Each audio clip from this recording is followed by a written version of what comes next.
जय जय रघुवीर समर्थ. समर्थ म्हणतात की आपल्या संपर्कात कोणीही येऊ द्या, त्या प्रत्येक व्यक्तीला आपल्याला प्रोत्साहन देता आलं पाहिजे. मग ती व्यक्ती लहान असू द्या किंवा मोठी असू द्या, असं समर्थ आपल्याला इथे सांगतात. समर्थ म्हणतात की पैशाने आपल्याकडून मदत होत नसेल तर आधाराच्या शब्दाने तर आपल्याला त्यांना मदत करता आली पाहिजे, असं समर्थ आपल्याला इथे सांगतात. समर्थ म्हणतात की एखादी व्यक्ती टेन्शन मध्ये असेल किंवा एखादी व्यक्ती काळजीत असेल किंवा एखादी व्यक्ती जर विचारात असेल तर त्यावेळेस त्या व्यक्तीला आपल्याला प्रोत्साहन देता आलं पाहिजे. त्या व्यक्तीला आधाराचे शब्द आपल्याला बोलता आलं पाहिजे. असं जरी आपण केलं तर समोरच्या व्यक्तीलाही 10 हत्तीचं बळ मिळतं आणि परत ती समोरची व्यक्ती लढण्यासाठी उभा राहते, असं समर्थ आपल्याला इथे सांगतात. आणि म्हणून समर्थ म्हणतात की नेहमी आपण पॉझिटिव्ह बोलत राहायचं.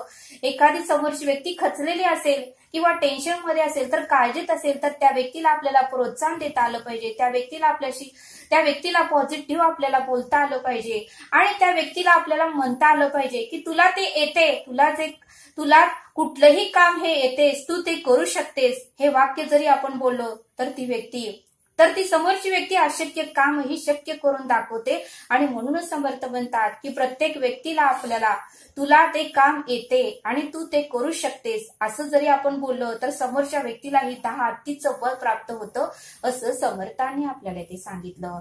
आणि म्हणून समर्थ म्हणतात की एखाद्या व्यक्तीला आपण गिफ्ट देतो, गिफ्ट दिलेला आनंद 4 दिवस असतो, 5व्या दिवशी त्या व्यक्तीचा आनंद कमी कमी होत राहतो. आपण एखाद्या व्यक्तीला पैशाने मदत करतो त्यावेळेस त्या व्यक्तीलाही आनंद होतो, पण पैसे ती समोरची व्यक्ती खर्चून जाते आणि कालांतराने आपण मदत केलेलीही विसरून जाते. पण आपण जर एखाद्या व्यक्तीला धीर दिला, आपण जर एखाद्या व्यक्तीला प्रोत्साहन दिलं, आपण जर एखाद्या व्यक्तीला आधाराचे शब्द जर दिले तर ती व्यक्ती हे शब्द, हे वाक्य मृत्यू येईपर्यंत विसरत नाही. आणि म्हणून समर्थ म्हणतात की एखादी व्यक्ती जर काळजीत असेल, एखादी व्यक्ती जर टेन्शन मध्ये असेल आणि एखादी व्यक्ती जर कोणत्याही गोष्टीचा जर विचार करत असेल तर त्या व्यक्तीला आपल्याला प्रोत्साहन देता आलं पाहिजे. त्या व्यक्तीला सुद्धा पॉझिटिव्ह आपल्याला विचार त्या व्यक्तीला सांगता आले पाहिजे आणि त्या व्यक्तीला पुन्हा आपल्याला तिच्या पायावर आपल्याला उभं करण्याचं सामर्थ्य त्या व्यक्तीला देता आलं पाहिजे, असं समर्थांनी आपल्याला इथे सांगितलं. समर्थ म्हणतात की एखाद्या व्यक्तीला आपण वाईट बोलतो, समर्थ म्हणतात की एखाद्या व्यक्तीला वाईट आपण बोलतो आणि समोरच्या व्यक्तीलाही त्याचं वाईट वाटतं. एखाद्या व्यक्तीला आपण नकळत वाईट बोलून जातो आणि समोरच्या व्यक्तीलाही त्याचं दुःख होतं, समोरच्या व्यक्तीलाही वाईट वाटतं. मग समर्थ म्हणतात की वाईट तर का बोलायचं? वाईट बोलल्याने आपलंही नुकसान होतं आणि समोरच्या व्यक्तीचंही नुकसान होतं. कारण आपण वाईट बोलल्यामुळे समोरच्या व्यक्तीचंही अंतःकरण दुखवलं जातं आणि आपण वाईट बोलल्यामुळे आपलीही पुण्याई वाया जाते. मग समर्थ म्हणतात की दोघांचं नुकसान होण्यापेक्षा दोघांचा फायदा कसा होईल याचा आपण विचार केला पाहिजे. आपण जर एखाद्या व्यक्तीला उत्तमाचं बोललो, आपण जर एखाद्या व्यक्तीला प्रोत्साहन दिलं, आपण जर एखाद्या व्यक्तीला आधाराचे शब्द सांगितले तर त्या व्यक्तीचाही फायदा आहे आणि आपलाही फायदा आहे. बघा म्हणले समर्थ, एखादी व्यक्ती जर खचलेली असेल, एखादी व्यक्ती जर काळजीत असेल आणि एखादी व्यक्ती टेन्शन मध्ये असेल आणि आपण जर त्या व्यक्तीला प्रोत्साहन दिलं तर ती व्यक्ती परत ताठ मानेली उभा राहते कोणतंही कार्य करण्यासाठी. आणि आपण बोलल्यामुळे ती व्यक्ती आपल्यालाही आशीर्वाद देते आणि मग त्या व्यक्तीचंही कार्य उत्तमाचं होतं आणि आपल्यालाही आशीर्वाद मिळतो. बघा म्हणले समर्थ, म्हणजे आपण प्रोत्साहन दिल्यामुळे आपलाही फायदा आहे आणि समोरच्या व्यक्तीचाही फायदा आहे. आपलेही पुण्याईमध्ये वाढ होते आणि समोरच्या व्यक्तीच्या कामामध्येही पुण्याईमध्येही वाढ होते, असं समर्थ आपल्याला ते सांगतात. आणि म्हणून समर्थ म्हणतात की बोलतानाही प्रत्येक व्यक्तीशी आपल्याला उत्तमाचं बोलता आलं पाहिजे, इतर लोकांनाही प्रोत्साहन देता आलं पाहिजे, आधाराचे शब्द आपल्याला बोलता आलं पाहिजे आणि सकारात्मकही आपल्याला नेहमी बोलता आलं पाहिजे, असं समर्थांनी आपल्याला ते सांगितलं. आणि म्हणून समर्थ म्हणतात की एखादा लहान मुलगा सुद्धा ज्यावेळेस 3 ते 4 वर्षाचा असतो त्यालाही दुकानात जाऊन खाऊ आणायचं असतं, पण तो घाबरतो. पण ज्यावेळेस त्याची आई त्याला म्हणते की तू जा बाळ, मी तुझ्या पाठीमागेच आहे, त्यावेळेस त्या मुलाला सुद्धा खूप आधार मिळतो आणि तोही मुलगा आपली आई आपल्या पाठीमागेच आहे, आपल्याला आधार आहे ह्याचा विचार करून तो मुलगाही आनंदाने दुकानात खाऊ घेऊन येतो. त्यावेळेस त्या लहान मुलालाही आनंद वाटतो की मी एकटा जाऊन खाऊ घेऊन आलो. बघा म्हणले समर्थ, म्हणजे त्या आईलाही आनंद होतो की माझं बाळ एकटं जाऊन खाऊ घेऊन आलं आणि त्या बाळालाही आनंद होतो की मी एकटा जाऊन खाऊ घेऊन आलो. बघा म्हणले समर्थ, म्हणजे लहानापासून जे मोठ्यापर्यंत आपण प्रोत्साहन देत राहिलो तर सगळ्यांचीच कार्य उत्तमाचे होतात, असं समर्थ आपल्याला ते सांगतात.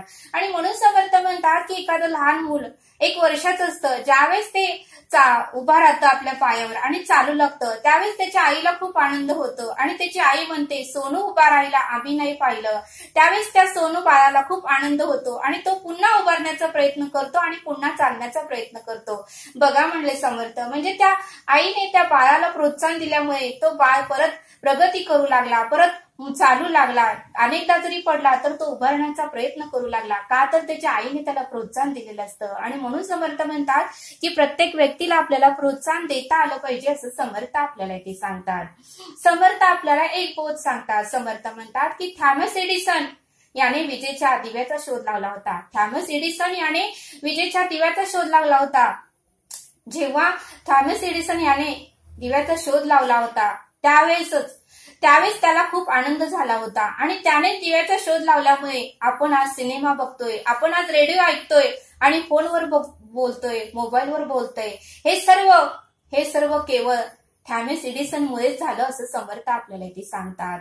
समर्थ म्हणतात की अमेरिकेतील मिलन या गावी एडिसनचा जन्म झाला. अमेरिकेतील मिलन या गावी एडिसनचा जन्म झाला होता. ते फक्त 3 महिने शाळेत गेले. 3 महिनेच ते शाळेत गेले कारण त्यांच्या वर्गातील मास्तरांनी तो विद्यार्थी आहे आणि तो काहीही शिकणार नाही असा शिक्का थॉमस एडिसनवर मारला. तो विद्यार्थी आहे आणि तो काहीही शिकणार नाही, त्याला आयुष्यात काहीही येणार नाही असा शिक्का थॉमस एडिसनवर मारला. आणि त्यामुळे थॉमस एडिसनला शाळा सोडावी लागली आणि एडिसन हे घरी बसले. त्यामुळे त्यांच्या घरातील माणसेही त्यांच्यावर चिडचिड करू लागले, रागराग करू लागले, त्यांच्यावर खेकसू लागले. परंतु त्यांचा एक मित्र होता, तो नेहमी त्याला आधार देत होता, प्रोत्साहन देत होता की तू काहीही करू शकतोस, तुझा अशक्य असं काहीही नाही. तू प्रत्येकाचं बोलणं मनावर घेऊ नको, तू मास्तरांचं बोलणं मनावर घेऊ नको, तू आई वडिलांचं बोलणं मनावर घेऊ नको, तू असं काहीतरी करून दाखव की जगात सर्वजण तुझे नाव काढतील, असं थॉमस एडिसनचे मित्र त्याला नेहमी म्हणत होते. आणि ह्या वाक्यानेच त्यांनी एवढं पुढे गेले की आज जगभरात त्यांचं नाव आहे, असं समर्थ आपल्याला ते सांगतात. आणि मग मात्र शाळेतून त्यांना काढण्यात आले. मग आई वडीलही त्यांचा तिरस्कार करू लागले. मग तरीही एडिसन यांनी जिद्द सोडली नाही, चिकाटी सोडली नाही. त्यांनाही काहीतरी करायचं होतं. आपला एवढा अपमान झाला आहे तर आपण ह्या जगाला काहीतरी करून दाखवायचं, असं थॉमस एडिसनला वाटू लागलं. आणि मग मात्र त्यांनी ठरवलं की आता शांत बसायचं नाही, आता प्रयत्न करायचं आणि आपल्या घरच्यांना आणि जगाला काहीतरी करून दाखवायचं. आणि मग मात्र त्यांनी 1 मिनिटही वाया घातला नाही. आणि मग मात्र घराच्या पोटमळ्यावर एडिसनने आपली छोटीशी प्रयोगशाळा काढली.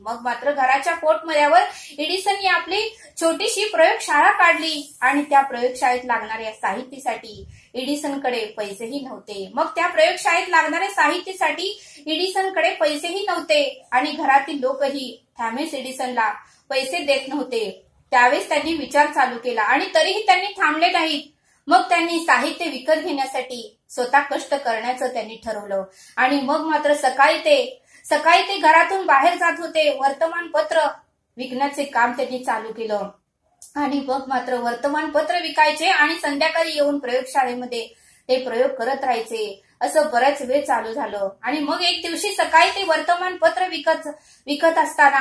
विकत असताना छोटासा मुलगा रेल्वे रुळावर खेळत असताना त्यांनी पाहिला आणि समोरूनच एक भरधाव रेल्वे वेगाने येत असलेले त्यांनी पाहिले.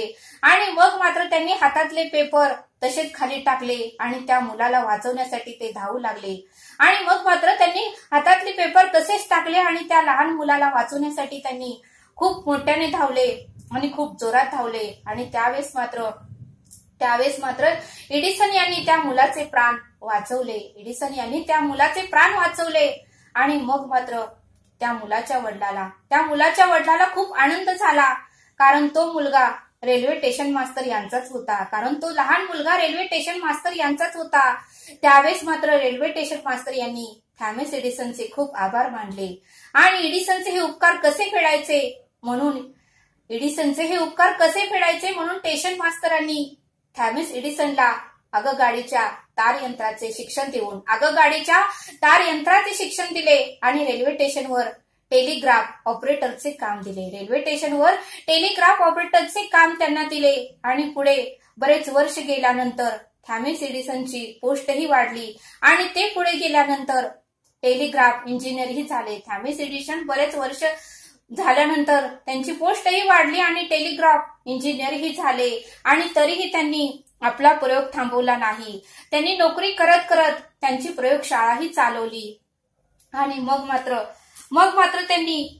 मात्र त्यांनी प्रयोगशाळेतही काम चालू केलं आणि नोकरीही करत होते आणि त्यांनी अनेक गोष्टींचा त्यांनी शोध लावला आणि त्यांच्या शोधाची नोंद करणे ही कठीण आहे असं समर्थ आपल्याला ते सांगतात. आणि थॉमस एडिसननी बल्बचा शोध लावला. थॉमस एडिसननी फोनोग्राफी, फोनमधील सुधारणा आणि रेडिओचाही शोध त्यांनी लावला आणि एवढ्या गोष्टींचा त्यांनी शोध लावला की शोध लावून त्यांनी जगावर उपकाराचे डोंगरच उभारले. थॉमस एडिसननी शोध लावून जगावर उपकाराचे डोंगरच उभारले असं समर्थांनी आपल्याला ते सांगितलं.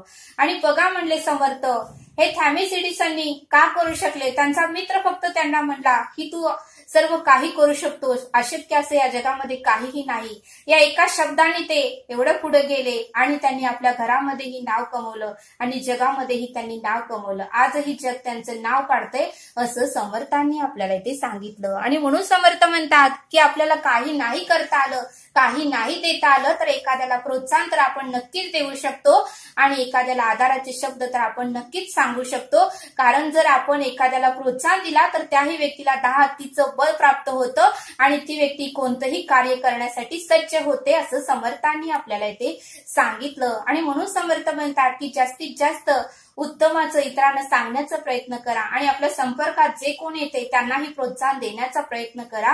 म्हणजे समर्थ म्हणतात की आपलंही पुण्यही वाढेल आणि समोरच्या व्यक्तीचंही पुण्यही वाढेल असं समर्थांनी आपल्याला इथे सांगितलं.